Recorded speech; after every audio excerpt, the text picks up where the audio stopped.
Martial Tanucci, Mwana Mai, Yoga, Staffet,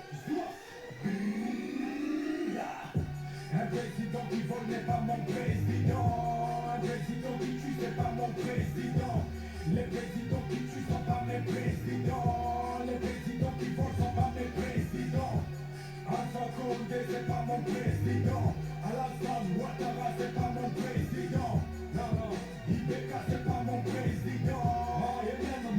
C'est pas mon président. Ils font semblant de gouverner en attendant, ils volent tout ça. Ils font semblant de nous aimer dans la misère. Bonjour chers amis, bonjour les amoureux du Congo, c'est toujours votre M serviteur Faye Mounama, le fils de la promesse, le soldat du peuple, le combattant de la diaspora, le vainqueur des défis. Mabele ma mebatia tembe basuka bango tembe bisonko mwana bilaka. Libanga oyo bango babetelaka libakunga yoyo.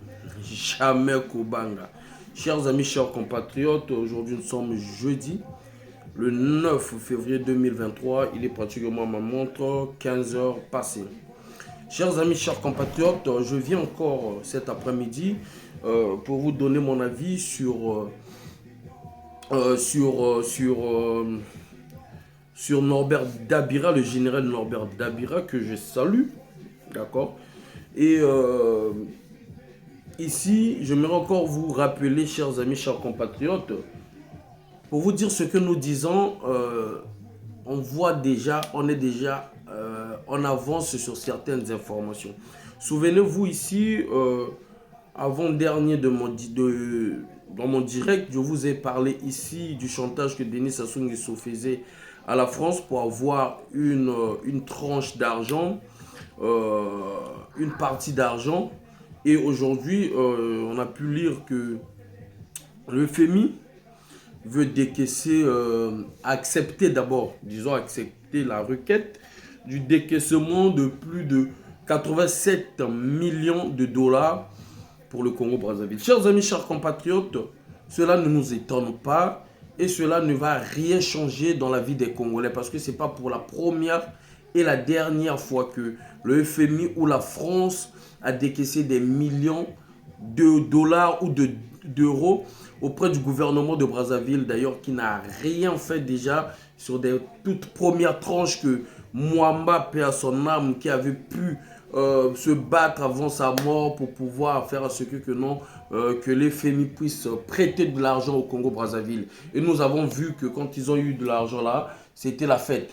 C'était la fête parce que ce sont des bonobos, ce sont des gens qui n'arrivent pas à réfléchir et ne peuvent pas mettre en service du peuple des usines, de construire, au moins de nettoyer leur image. Donc, ça ne va rien changer dans la vie des Congolais, ça ne va rien changer dans la situation des Congolais, ça ne va rien apporter aux Congolais. D'ailleurs, nous voyons le Ghana qui avait refusé l'aide, parce que l'aide là, on donne ça pour des pays qui sont en voie de développement, voyez-vous, alors que dans notre pays, on regorge des richesses qui fait à ce que même aujourd'hui l'Europe, les États-Unis et d'autres pays en bénéficient de notre richesse, mais nos pays, on les qualifie des pays en voie de développement. C'est tout à fait normal parce que nous avons des gens incompétents à la tête de notre pays. Le Ghana n'a pas fait un miracle. Le Ghana avait refusé l'aide carrément du FMI. Et ils ont pu redresser la crise qui battait sur le Ghana. Voilà un gouvernement avec des dirigeants compétents qui soulèvent haut les couleurs de leur pays. Voilà. Donc, pour ne pas tarder sur ce sujet, chers amis, chers compatriotes, aujourd'hui, sachez-le que même quand on va nous prêter cet argent-là, quand ils vont nous donner cet argent-là, dites-vous que non, en échange, ça serait quoi? Encore un contrat. Je vous avais parlé du contrat du pétrole, du site pétrolier qui devrait prendre fin en 2026, signé en 2006, ça devrait être signé ou ne pas être signé, c'était en 2025. D'où le chantage, vous voyez un peu, entre la France qui faisait le gouvernement congolais du chantage, le Congo aussi qui faisait le gouvernement français du chantage. Bref, si je parle du général Norbert Dabira, c'est que parce que j'aimerais attirer encore l'attention de qui que ce soit. Ici, chers amis, chers compatriotes, moi je le dis et je le répète, je suis fier de la libération du général Norbert Dabira. Bien que deux fois la période, le moment peut susciter des interrogations parce que Denis Sassou Nguesso, il pouvait ne pas accepter la libération du général Norbert Dabira. Je félicite ou j'encourage cette famille et je dis que cette famille en profite de la liberté de leur père parce que la liberté n'a pas un prix, chers amis. Moi, j'ai fait la prison, c'est pas parce que j'étais allé voler, c'est pas parce que j'ai fait le vol à l'étalage comme certains voyous, certains criminels, certains jeunes paresseux sur la place de Paris qui ont cru que la politique c'était un métier, qui ont eu à faire de la prison parce qu'ils avaient volé. Voilà. Moi, j'ai jamais volé, j'ai jamais connu la vie des gardes à vue avant ça, sauf que dans ce que nous faisons pour le pays. Donc, j'ai connu la prison parce qu'on voulait passer un message aux autorités françaises pour attirer leur attention sur ce qui se passait au Congo-Brazzaville, l'encerclement, l'embastionnement des leaders d'opposition. À l'époque, en 2016, c'était Mokoko Okombi, Mounari, Parfait Kolela. Donc, il fallait passer un message fort pour attirer l'attention du gouvernement français. C'est ce qui s'est fait. Il y a eu des dégradations que d'ailleurs nous regrettons et d'ailleurs que moi j'ai fait la prison et d'ailleurs jusqu'à présent j'ai 30 000 € d'amende que j'ai pris l'engagement, que je suis en train de payer mes dettes petit à petit, bien que des fois c'est pas facile avec les 3600 pratiquement totalement 6085 € d'amende et les 30 000 là pratiquement dans les 40 000 € à payer. Bref, quand cela ne tienne, il y a quand même des compatriotes qui arrivent à nous aider de gauche à droite pour pouvoir un peu honorer cet engagement. Donc je disais que je suis fier parce que je suis content pour le général Dabira, pour sa famille, pour son entourage de retrouver leur frère. Maintenant ça c'est l'aspect humain. D'accord? Ça, c'est l'aspect humain. Là, nous parlons de l'aspect politique. Aujourd'hui, sa sortie, ça peut mettre des interrogations. Vous savez, moi, d'ailleurs, j'ai fait la vidéo pour éviter, pour éclaircir, pour éviter que les Congolais qui voulaient un peu faire l'amalgame sur la libération du général Mokoko et la libération de notre père, Modeste Mboukadia. D'accord? Mais quand cela ne tienne, là, nous sommes dans l'aspect politique. Et dans cet aspect politique, il y a des interrogations et je vais vous donner un peu des pistes qui vont vous permettre d'analyser là où vous êtes, à se poser des bonnes questions parce que j'ai préféré faire ça sur option vidéo WhatsApp parce que sur Facebook, nous sommes suivis par la majorité des services de renseignement du monde. Vous savez, même le FBI aussi travaille sur des réseaux sociaux, bien sûr. Sur Facebook, WhatsApp, ça va aller, mais il n'y aura pas le même impact. Il n'y aura pas le même impact. Voilà pourquoi je préfère rester sur WhatsApp pour attirer l'attention de nos compatriotes, pour partager ce message avec mes compatriotes, pour essayer un peu de différencier les canaux. Voilà. Donc, le général Norbert Dabira avait, comme je l'ai dit, il avait purgé sa peine. Mais vous savez, même Denis Sassou Nguesso, on a abusé. Parce que, autant normal, quand quelqu'un rentre en prison, quand quelqu'un, on la condamne, même si on dit 10 ans de prison, s'il y a une bonne conduite, la personne pourra faire moins de 10 ans. Comme le général Norbert Dabira pouvait faire moins de 5 ans. Et encore de cela, Denis Sassou Nguesso a dépassé même le délai de 5 ans parce que c'était l'année passée, qui devrait le faire sortir.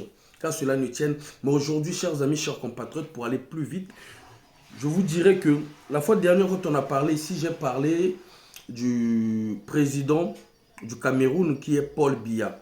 D'accord? Pourquoi j'ai parlé de Paul Biya?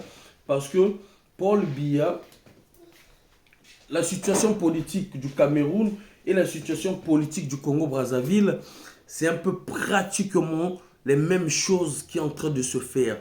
Aujourd'hui, souvenez-vous ici, chers amis, chers compatriotes, je vous ai dit que Paul Biya, les quelques panafricains l'appellent le patriarche, d'accord? Et aujourd'hui, il y a une situation qui se passe au Cameroun, là où les ministres, les députés, les généraux, les hauts placés sont mêlés sur un problème de l'assassinat d'un journaliste, Martinez Zogo. Ce journaliste faisait des révélations comme moi je le fais, et pour essayer de le faire taire, parce que ces révélations qu'il a eues, qui faisaient d'ailleurs, le président, leur président Paul Biya n'était pas au courant sur certaines situations.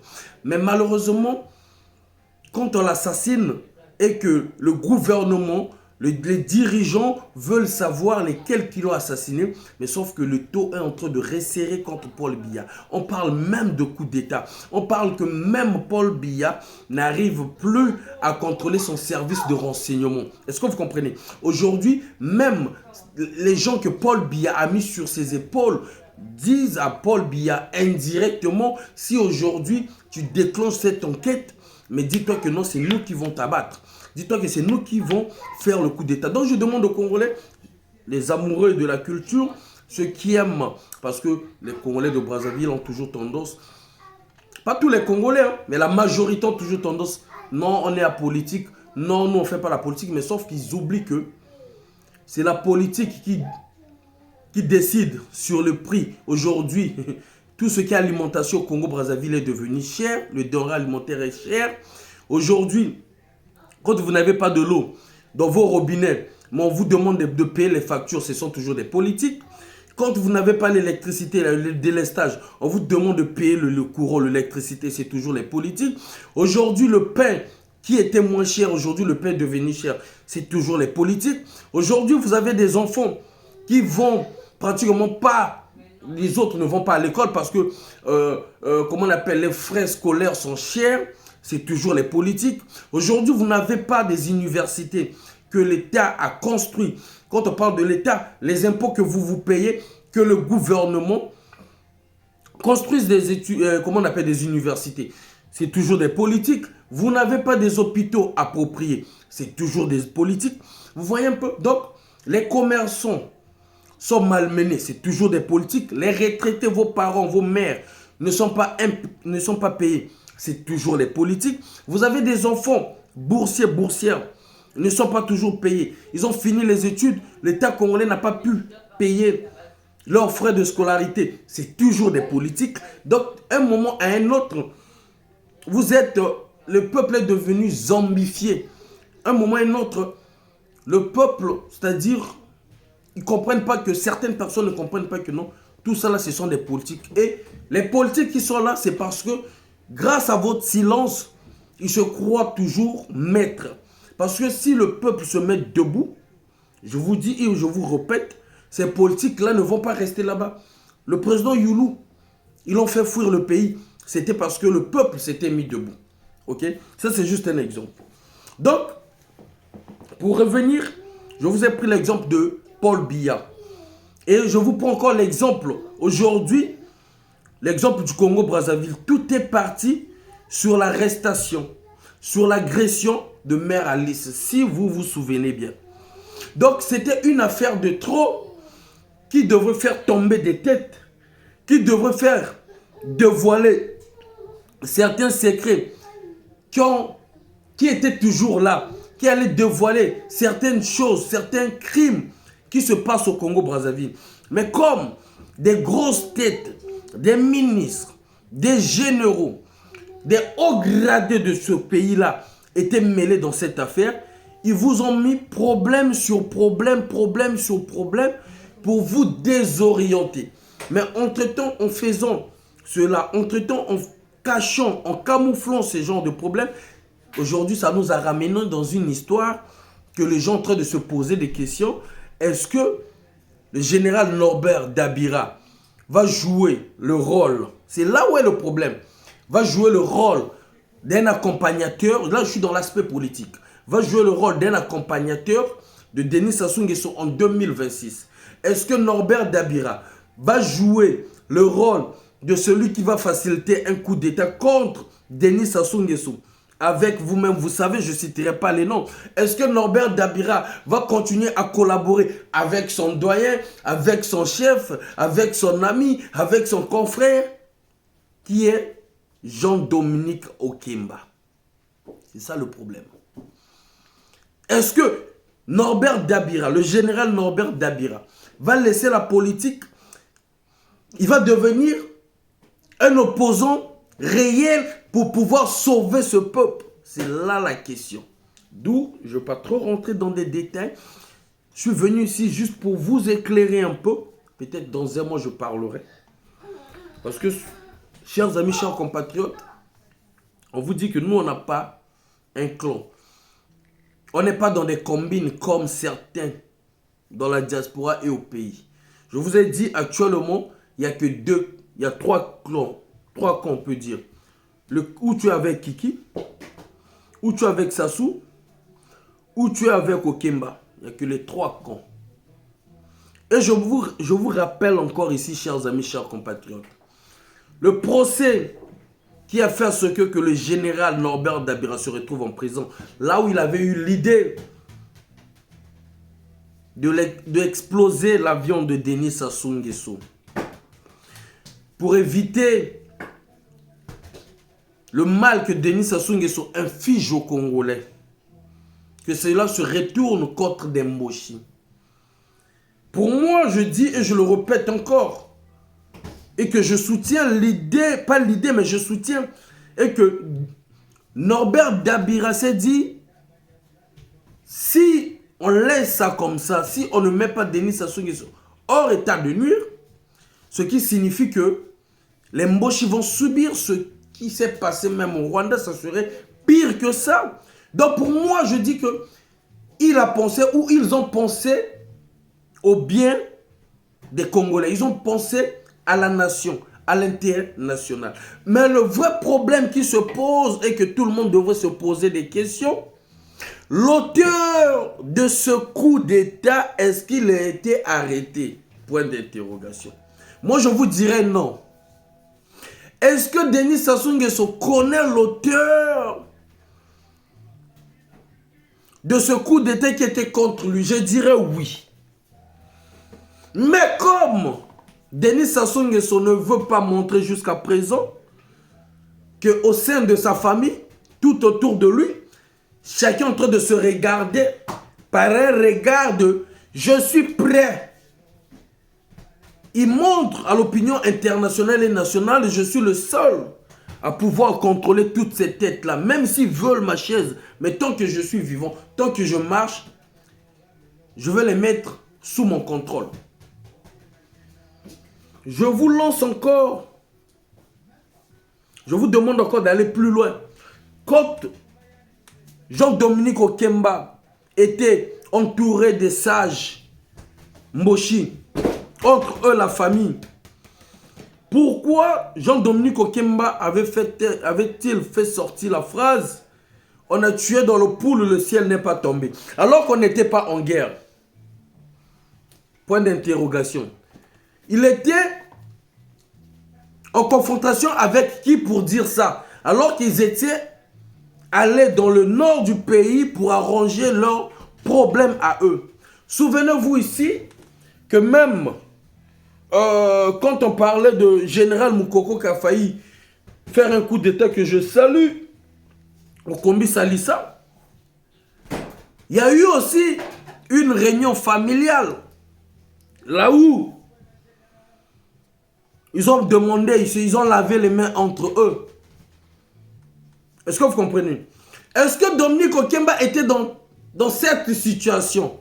Si oui, je me pose des questions et je vous pose des questions.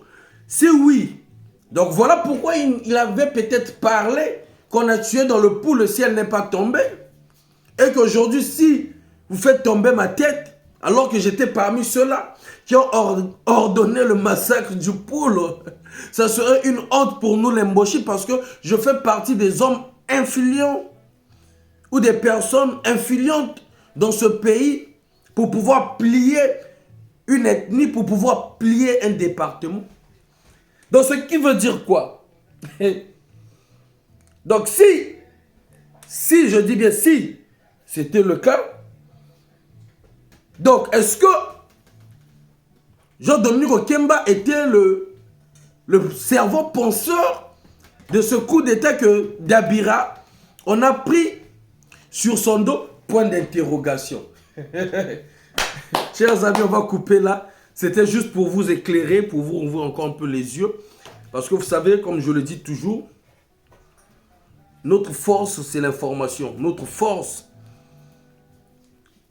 c'est de savoir ce qui se passe réellement chez eux. C'est ça qui leur dérange. D'où, je ne ferai pas un direct d'ici là. C'était juste pour vous éclairer un peu. Et pour vous mettre un peu sur des pistes que chacun d'entre nous va essayer de réfléchir. Voilà. Chers amis, chers compatriotes, pour finir cette petite vidéo, tous ceux-là qui aimeraient nous aider, parce que je fais partie des équipes avec qui on travaille ensemble. Vous savez, j'ai 6 085 € à payer, hormis les 30 000 de l'ambassade. 10 francs, 20 francs, 5 €, 15 €. On a pris l'engagement que je suis en train de payer petit à petit. Merci de me contacter. Vous avez mon numéro. Sur ma page, vous verrez mes numéros sont ouverts. Vous m'écrivez si je ne réponds pas. Vous avez mes noms et prénoms. Je vais accompagner ça avec cette vidéo. Monogramme, Ria, Western. Vous êtes les bienvenus. Ça va nous aider. Merci en tout cas. Merci à tous ceux-là déjà qui nous soutiennent en coulisses. Parce que vous voyez, vous savez tous que les ennemis du peuple congolais, ils avaient signalé la cagnotte. Mais Togolonga, j'ai des très bonnes nouvelles que je vous garde. On est en train d'observer parce qu'il y a des trucs. Bambala qui na nyengaka. Qu'on ne peut pas. Parce que quand il parle, il y a tellement d'impact. Et deux fois, ça protège Sassou. Et deux fois, ça protège Okemba. Et deux fois, ça protège Bouya. Et deux fois, ça protège Kiki. Parce que Kiki comprend que non, Okemba voulait me faire aussi. Okemba comprend, Sassou voulait me faire ici. Sassou comprend, Kiki voulait me faire ici. Kiki comprend, Bouya voulait me faire ici. Parce que on a l'information entre eux. Donc pour finir, merci à tous ceux-là qui vont nous aider. Et souvenez-vous, l'affaire Morgan, c'est l'affaire de trop. C'est l'affaire de trop. Les enquêtes sont où? Les enquêtes sont où? Les enquêtes sont où? Les enquêtes sont où? Les enquêtes sont où? C'est l'affaire de trop. C'est là où chacun a ses lieutenants, chacun a ses généraux, chacun a ses ministres, chacun a ses ambassadeurs, chacun a son réseau, chacun a son réseau sur France-Afrique. En ensemble, Ingeta, de Rolonga.